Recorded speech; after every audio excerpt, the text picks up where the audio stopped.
practical side, and this is the sort of theoretical side. But this is also the inspiration side. Absolutely. Because it's really saying all that we eat is part, and all that we bring into our minds, and food for thought, is part of a big picture. Very good.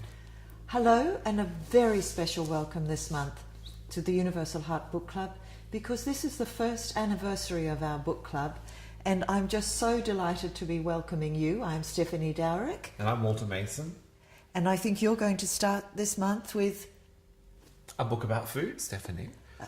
Something that's very close to my heart. It's Michael Pollan's Cooked, A Natural History of Transformation. What makes this book so fascinating is it's not just about the transformation of food through the various chemical processes that change its qualities as we cook it, but it's also about a personal and a cultural transformation, all things that have been aided by food and the ways in which we prepare it.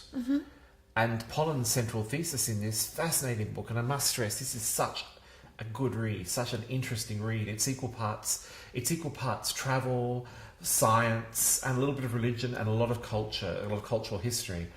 And he says that in the last 30 years, we've become quite divorced from food and its preparation, to the point where we've actually sort of forgotten what it is, because we're buying it ready-made all the time. We're eating highly processed foods all the time.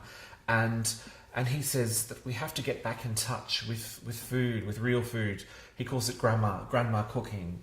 The foods that have been prepared traditionally for centuries by whatever culture we might belong to. But he says that this food is, sometimes it's not what we have imagined is good for us, because we've gone through a century of fads about food. And he said this has really damaged the way we cook. So one of the things that he does in here is he gets a chef to come to his house once a week to teach him how to cook again. Oh, really? And what the chef says is, she says, every bit of salt you want into your food, you want to put into your food, multiply it by 3. He says, extraordinary. He says one of the things that's happened is because we go out and we eat this highly processed and delicious food, which is why we become addicted to it, but we come home and we cook bland, quite uninteresting food. And he said that's not what our forebears did. They in fact prepared really, really delicious food at home, which sometimes was high in fat and was high in sugar and was high in salt. But what the chefs are suggesting is that in fact it still can't compete with what's in processed foods that we've become so used to. So he wants us to prepare delicious food at home, prepare it slowly, and to share it with people. And how does this book fit with our universal heart message? I'm most interested to know. Well, I think it's kind of central to it, and that's what he says too. He says food is so central to our culture and to our experiences, and he ties it to a lot of really, really nostalgic ideas about preparing food at home, eating food at home with his parents. And he said in his generation, everyone had 5 home-cooked meals a day, and almost no one has that anymore, you know. And it's about community. It's about reintroducing community around food. You know, it's something that I've explored before in this club. And in fact, he's got a really interesting about fermentation. He says we should be eating sauerkraut and kimchi, Korean kimchi, which I love. But he says, he reminds us that wine is a result of fermentation. And of course, wine is not only central to most Western culture, it's central to our religious culture, dating all the way back to the Romans.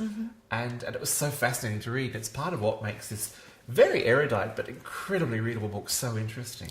And he thinks that we're not eating well and thinking about food intelligently, even though our television, for example, is, you know, laden with food projects, and we see recipes in every newspaper and so on when everything else is gone. Yes. Well, that's part of the expression for this longing of what's lost. And he actually sees that as a good thing. I think he said, though he doesn't like the idea of processed foods or too easily available foods. You know, he wants us to spend some time and have some difficulty in the preparation of our food. But it is part of this longing in our culture, a shared memory of the way we used to eat and the way we used to enjoy ourselves. Well, it does sound very interesting, and it is also the most extraordinary coincidence, because Walter and I have taken to surprising each other with our choices for each month, and I also have a book about food. I mean, it is really astonishing because it's not one of my top areas of interest. But this is, I think, a most beautiful book and a very significant one. It's called Share. Now, I already love that word. Yes, yes. But the reason that this book has been put together is that it is a remarkable demonstration of some work that's been done since 1993 by a whole huge number of people for an organisation called Women for Women. And basically, the fascinating thing about Women for Women is that it was started by an Iraqi woman who has lived in America for quite a long time and is herself now only in her early 40s. And she recognised that 70% of the world's people who are living on less than $1 a day are women, and that women who have been in war zones, whether it's Bosnia or whether it's in Africa or whether it's in the Middle East, suffer in very particular kinds of ways. Yes, yes. So Women for Women has become the most practical of spiritual and social activism organisations, in as much as it puts each individual woman who can afford to pay $30 or whatever the equivalent is in your currency, $30 a month, and it pays for a woman in those war-torn countries to go through an educational program for a year, which with some microfinancing allows that woman to become financially independent. So Share not only shares absolutely glorious illustrations and Beautiful. Oh yes, beautiful, and recipes, and many of the recipes are very manageable, I might say, for people like me who are not very skilled. And there's lots of vegetarian recipes here too, which is also very good for people like me. So I've just turned to one now, spinach and tomato dal, and it looks just absolutely gorgeous. And some very top chefs have contributed to this book, and also some activists. So Jamie Oliver, for example, has contributed to this book, but so has Emma Thompson, and so have Mia Farrow, and Meryl Streep writes the introduction. But the great thing about this is that the book itself is an education. It reminds people not just about food, but it reminds people, again, a little bit like yours, that the culture of giving and receiving is absolutely central to our well-being. It's absolutely central. And that's one of the horrors of war, that it takes away from people the naturalness of this kind of sharing.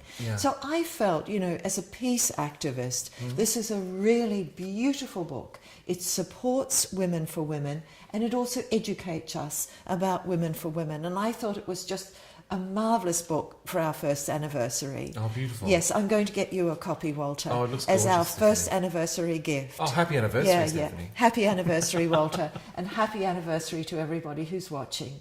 Thank you all so much. Bye-bye.